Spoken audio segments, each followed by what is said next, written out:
Bienvenue sur Révolution des cœurs, le podcast qui libère la parole des femmes de culture arabo-musulmane. Ici, nous brisons les tabous et nous parlons d'amour et de liberté. Dans ce nouvel épisode, Ouda, née au Maroc, nous raconte son enfance, son adolescence ainsi que son entrée dans l'âge adulte, avant de venir s'installer en France. Ouda abordera le sujet du voile et surtout du culte de la virginité. Elle est en couple avec un homme marocain, non religieux, et nous racontera ses déboires quant au fait de vivre avec son conjoint hors mariage. Petite confidence, Ouda est une amie proche, je suis donc ravie de l'accueillir sur le podcast. Merci ma chère Ouda, un grand bravo et bonne écoute à tous. Si je peux me présenter, je dirais que je suis, Ouda, j'ai 35 ans. Je suis marocaine, je suis née au Maroc, élevée au Maroc, jusqu'à mes 28 ans. J'ai une famille un peu, un peu compliquée, on va dire. J'ai un père, athée, très francophile, il était en tout cas très francophile. Une mère, musulmane, très light. J'ai un frère et une sœur, du côté de mon père. Donc c'est une grande sœur du côté de mon père et un frère, mon frère du côté de ma mère et de mon père.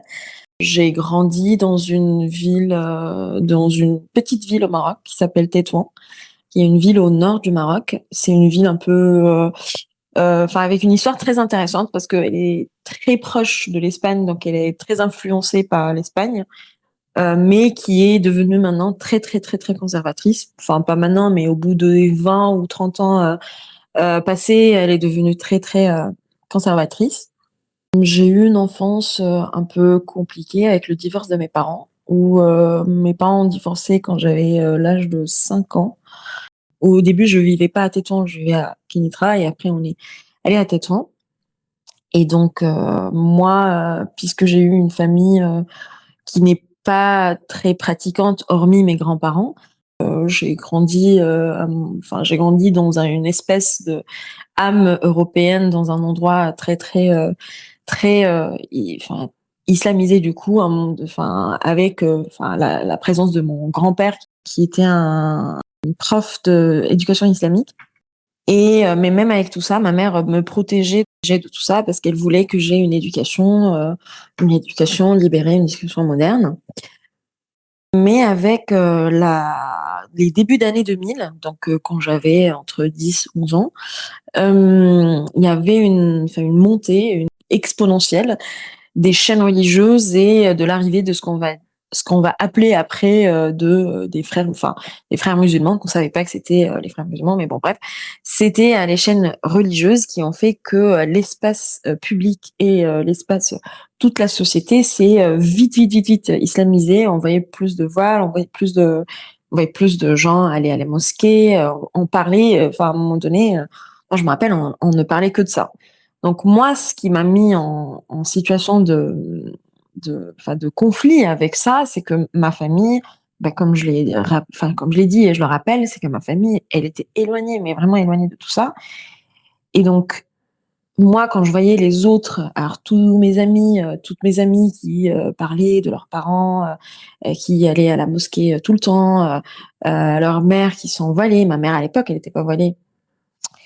Et moi, ma meilleure amie à l'époque, c'était quelqu'un de très, très, très religieuse. D'ailleurs, son mari, actuel, il fait partie des frères musulmans et on était très proches et on était des enfants, en fait. J'avais, 11 ans ou 10 ans et on écoutait de la musique, je me rappelle, c'est moi qui l'avais initié à Backstreet Boys, c'est moi qui l'avais initié à plusieurs, aspects de la vie et à un moment donné, elle vient me dire, «Écoute Ouda, si tu mets pas ton voile, ton père, ta mère et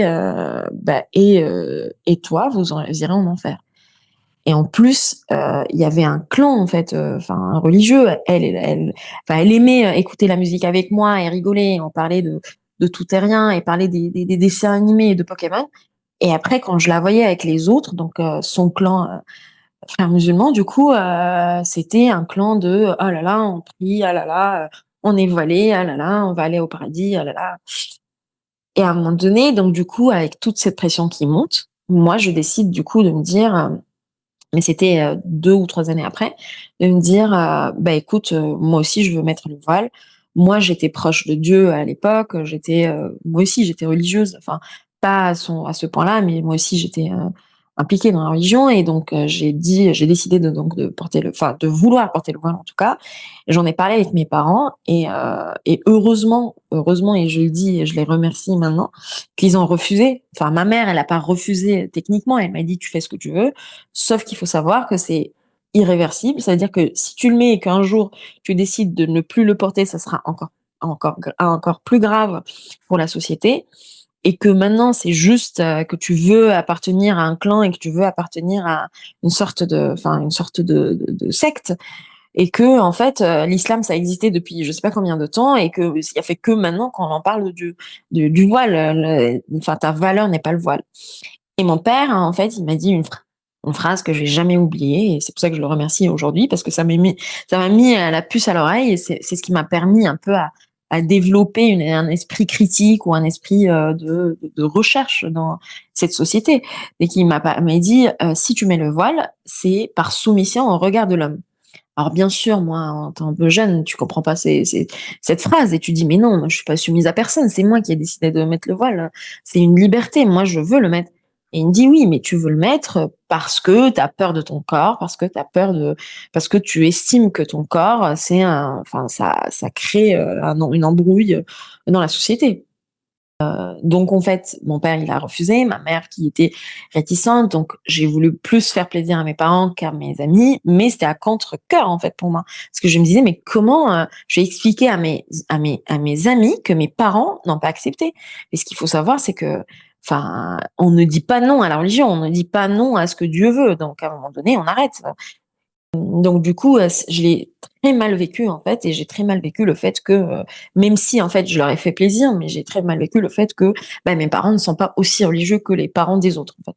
Et mon problème aussi, c'est que, moi j'étais toujours enfin puisque ma mère m'a donné cette éducation et mon père, quand j'allais chez lui, mon père il avait jamais la télé, arabe, il y avait que la télé française, c'est un vrai francophile, et en fait, c'est que j'ai développé, une sorte d'âme européenne et donc je m'habillais comme je voulais, je parlais fort, je riais fort, j'avais pas de problème d'avoir des amis, hommes et ma mère aussi n'avait pas de problème que j'aie des amis, hommes et tout ça, c'était à l'encontre de ce que, voulait la société, c'était à l'encontre de ce que vivaient mes amis ES du coup et même mes amis, hommes en fait. C'était à l'encontre, de ce que voulait la société de moi et comme je vous dis, Tétouan, c'est une vraiment petite ville, avec beaucoup de enfin, à un moment donné, on va dire l'islam est revenu, l'islam n'a jamais quitté, mais quand il est revenu dans les années 2000, ça s'est vraiment installé et s'est instauré avec, je pense que la ville, elle est de 80% de femmes sont voilées, moi,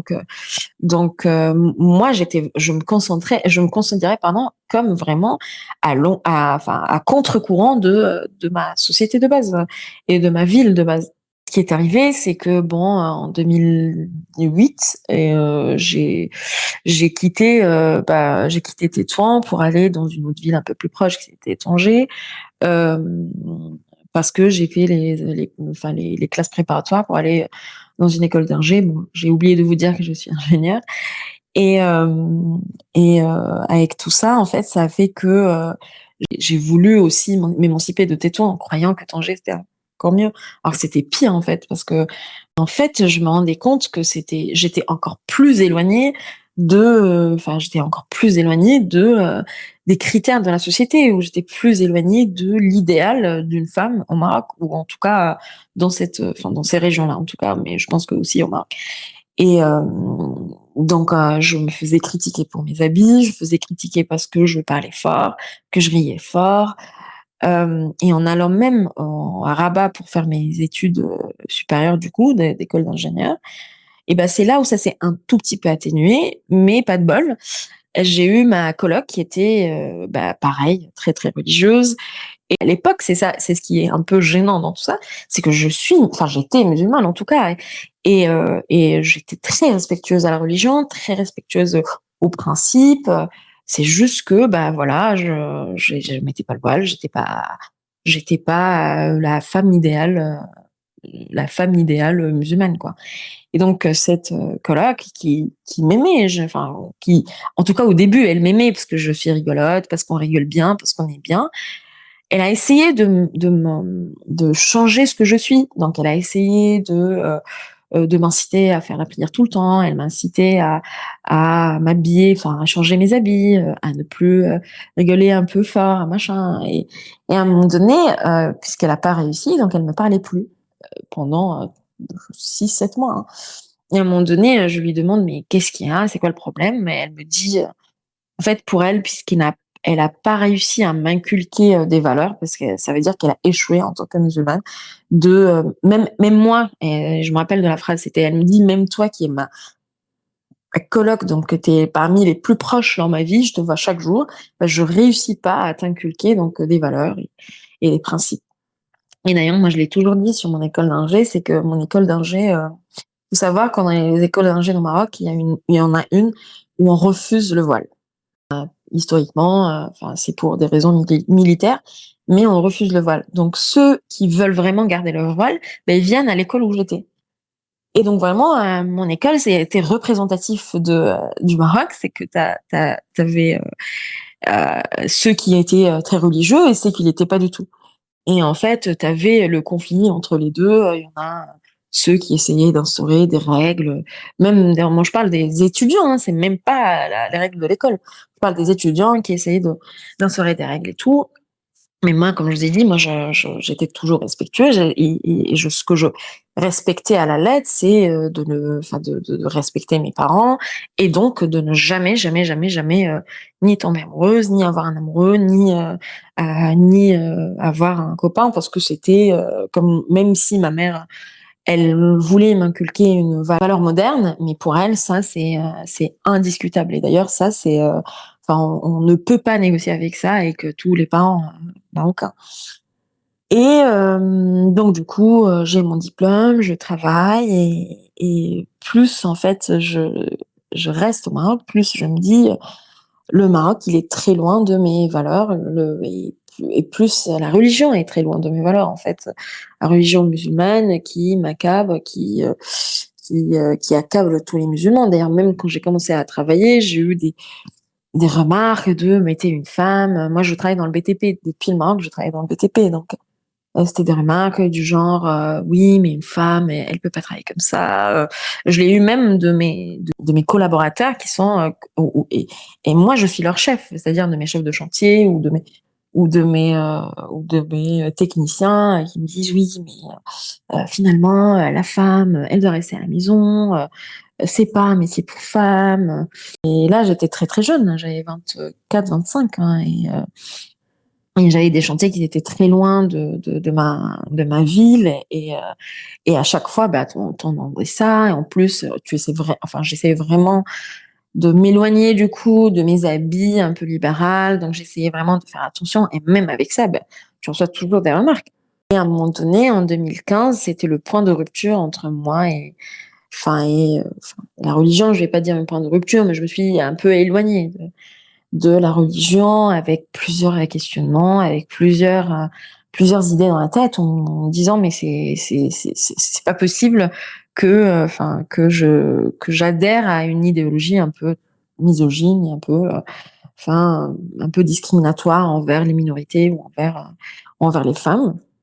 Donc je m'éloigne un peu de la religion, et c'était encore plus compliqué pour moi, parce que maintenant je dois faire semblant devant tout le monde, faire semblant devant même la justice, enfin la justice devant l'État marocain, on va dire, faire semblant d'être comme tout le monde, parce que même si j'ai quitté Tétouan, j'ai quitté la ville très très conservatrice, mais le Maroc reste en globalité, bien sûr pas toutes les villes, mais en globalité, ça reste un pays musulman, un pays conservateur, et en globalité, on préfère toujours les religieux que entre guillemets, les non-religieux. Donc du coup, il fallait que je fasse semblant tout le temps. Il fallait que je fasse semblant que je suis d'accord avec des idées sur lesquelles je suis pas d'accord, de me taire quand je veux parler, de dire que, enfin, oui, OK, c'est pas grave quand c'est effectivement grave. Surtout que effectivement, j'étais à ce point-là de ma vie, moi, j'étais entre Casablanca et Kénitra, et je travaillais avec des femmes qui étaient tous voilées, qui étaient toutes très religieuses, qui avaient des propos mais inentendables pour moi à cette époque-là où j'étais très très très fragile sur toutes les questions qui sont concernées ou très susceptible, on va dire, sur toutes les questions qui concernaient la femme, qui concernaient l'émancipation de la femme, qui concernaient l'amour, qui concernaient le choix de quelqu'un de rester avec son amant juste parce que il est de religion différente, ou juste parce qu'ils veulent pas se marier, et à l'époque même dans mon travail, j'avais des amis LGBT mais je savais qu'ils étaient LGBT, mais qui se faisaient mais harceler chaque jour. Ils disaient même pas qu'ils sont LGBT, bien sûr, parce que s'ils le disent, ce sera plus possible de vivre. On se moquait de tout le temps, on ne les prenait pas au sérieux, et même avec tout ça, c'était un point vraiment de rupture pour moi, de me dire non, je veux plus rester au Maroc. Donc j'ai allé en France, et donc en 2018, je suis venue m'installer en France. Et pour moi, cette décision, c'était une décision salvatrice, parce que, alors même si ma mère, effectivement, est une musulmane light, mais elle va jamais accepter que je me suis éloignée de la religion.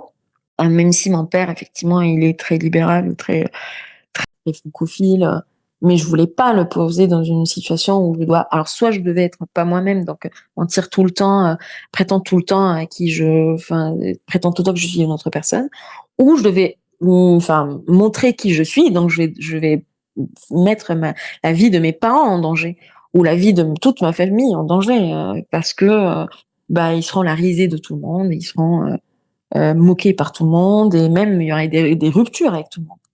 Et donc j'ai décidé de venir en France, qui est, comme j'ai dit, une décision salvatrice pour moi en 2018. Mais avec tout ça, moi, comme j'ai déjà dit, moi je respectais à la lettre que il faut pas tomber amoureux, il faut pas avoir de copains, parce que c'est le respect de la famille. C'est la haute autorité de la famille qui fait que, écoutez, même s'ils m'ont donné beaucoup, beaucoup de liberté, mais je veux pas enfreindre à cette grande, en fait, cette ligne très rouge, du coup. Et donc, voilà. Mais, à un moment donné, ce qui devait arriver, arriva. Et en 2021, j'ai rencontré l'amour de ma vie. J'ai rencontré mon homme, qui est un peu comme moi, qui est très loin du schéma habituel marocain. Et on est vite tombés amoureux l'un de l'autre, et on a décidé d'emménager ensemble. Parce qu'il faut savoir que, bien sûr, moi j'ai beaucoup d'amis marocains et marocaines, et qui font ça, mais qui le disent jamais à leurs parents, qui mentent, et qui, quand les parents décident, parce que Maroc et la France c'est à 2 pas, donc quand les parents viennent en France, l'un des deux, il décide de déménager. Nous, on a décidé de ne pas faire ça, parce que on a décidé que on peut pas. Je ne veux pas vivre une deuxième vie. Je veux pas mentir à quelqu'un. Je veux pas. Surtout que je ne vois pas le mal que je fais. Je ne fais mal à personne. Je suis quelqu'un qui est tombé amoureux, qui a décidé de vivre avec son amoureux. Alors effectivement, dire ça à ma mère, ça n'est pas passé du tout, du tout. Peut-être que ça a choqué les gens, où je disais que ma mère était musulmane light, mais ça n'a pas passé du tout. Pour elle, c'était une union pas bénie, en fait, que c'est pas possible. Il fallait absolument qu'on se marie, hein, pour pouvoir vivre comme ça. Pour mon père, c'était un peu plus tolérable, même s'il était réticent au début, quand on a déménagé, et quand il est venu nous visiter en France. Il y a une relation très compliquée que j'ai avec ma mère. Ma mère, au début, on était très fusionnels. Puis, il y avait une point de rupture en 2015. Puis, il y avait beaucoup de points de rupture, parce que même si elle m'a donné beaucoup de valeurs dans ma vie, notamment le féminisme, notamment l'émancipation et la liberté, elle reste quand même très marocaine, et elle reste quand même religieuse, même light.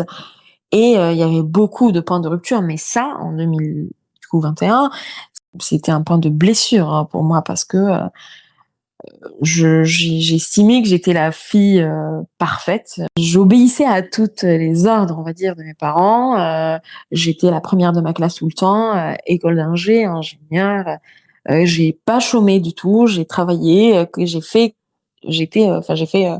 un sans faute depuis le début jusqu'à la fin et là, en fait, là où je veux vraiment, vivre la vie que je veux et que je mérite et la liberté que je mérite, et ben, c'est là où c'était le point de rupture, et en fait, mais j'ai quand même décidé qu'on déménage ensemble et après 5 ans ou 4 ans de cette, relation qui dure toujours et dont je suis très fière et dont je suis, tellement, enfin, genre et je suis tellement amoureuse de mon homme, je sais que c'était très dur pour elle de le dire aux autres.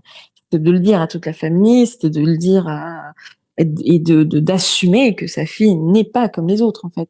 Le problème pour ma mère, c'était le problème pour toutes les mamans marocaines, c'est que, la fille, elle ne peut pas, vivre avec son copain avant le mariage parce que ça implique qu'elle ne s'est pas préservée, avant le mariage. Et ce qui est, enfin, déjà c'est un péché et ce qui est, enfin moi, comme je l'ai dit toujours, c'est le CAC 40 du Maroc, en fait, le culte de la virginité, malheureusement, tellement grandiose et c'est tellement immense et c'est tellement tabou que ça pourrait briser toute famille, en fait. Et c'est ce que je dis et j'ai toujours dit. On peut être la famille la plus libérale de la planète, on peut être la famille la plus cool de la planète. Moi, je connais beaucoup de familles, et même la mienne, qui sont très fières de leur fille émancipée, indépendante, qui voyage, qui a son argent. Mais arriver à ce sujet-là, ça crée une rupture.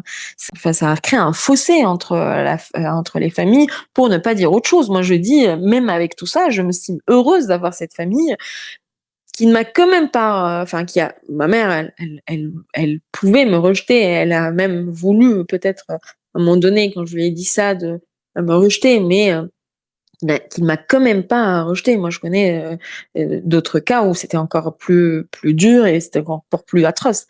Et malheureusement, enfin avec, ce culte-là, ce culte qui existe et qui a existé, il existe toujours d'ailleurs. Il faut juste voir les films, il faut juste voir, faut juste aller, demander aux vrais Marocains, ou dans le Maroc ou même dans tous les pays arabes, j'ai envie de dire, ce culte, il existe et ça détruit des familles.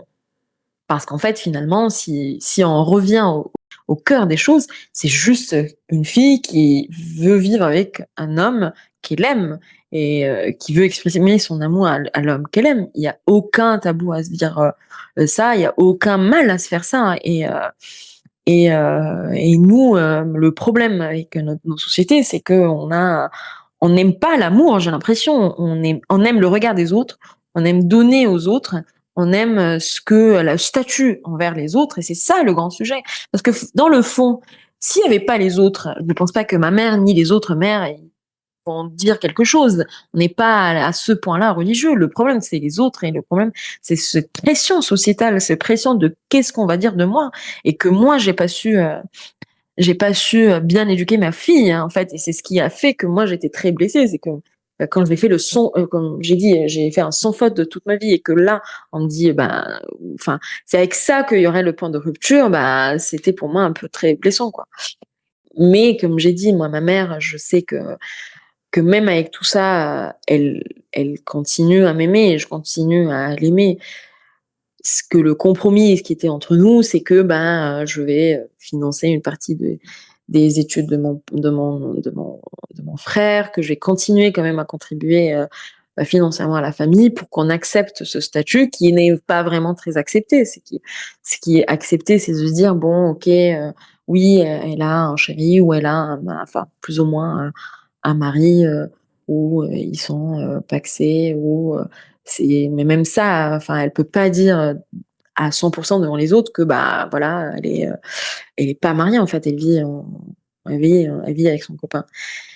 Mais avec tout ça, moi, je dis, avec beaucoup de recul et avec beaucoup, beaucoup, beaucoup de travail sur moi-même et beaucoup de travail, pour ne pas la détester et pour ne pas détester ma famille, je dis quand même, j'ai de la chance d'avoir cette famille-là et pas une autre. Parce que je sais que dans d'autres cas, c'était beaucoup plus compliqué. Moi, j'ai des amis qui ont des copains français ou qui vivent avec des copains en mariage, c'était inimaginable qu'ils le disent à leurs parents. C'est inimaginable de pouvoir en parler et c'est inimaginable de dire de se dire que bon voilà, on vit une vie autre que vous, ce que vous imaginez. Il y a même pas que pour ça, hein, il y a même pour plusieurs choses. Il y a même pour vouloir des enfants ou pas. Il y a même pour vouloir des enfants avant le mariage. Il y a même, enfin, il y a plusieurs choses. Et je me dis, avec tout ça, même si c'est un amour un peu compliqué, mais ça reste un amour que j'ai pour ma mère et ça reste un amour qu'elle a pour moi. Et même avec mon père, ou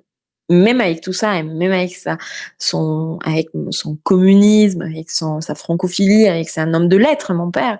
Et même avec tout ça, ben, c'était quand même compliqué. Et je sais qu'il est très fier je sais au fond de lui, il est fier que je fasse des choix indépendants et des choix courageux. Mais je sais qu'il a du mal à le dire à ses amis au Maroc ou même à une partie de sa famille en Algérie, parce que mon père, il est maroco-algérien et il a une partie en Algérie. Et je sais que jamais il va le dire à sa famille qui est en Algérie. Par contre, sa famille qui vit en France et qui sont un peu émancipés et tout, bien sûr, ils le savent et qui sont un peu contents et un peu fiers de ce choix-là. Et avec tout ça, je dis que c'est une chance quand même d'avoir la vie que j'ai eue, parce que ça m'a donné la résilience, ça m'a même donné cette émancipation et cet amour de la liberté, cet amour d'être qui je suis. Et je suis aussi très fière de ma relation avec mon homme que j'aime plus que tout dans le monde.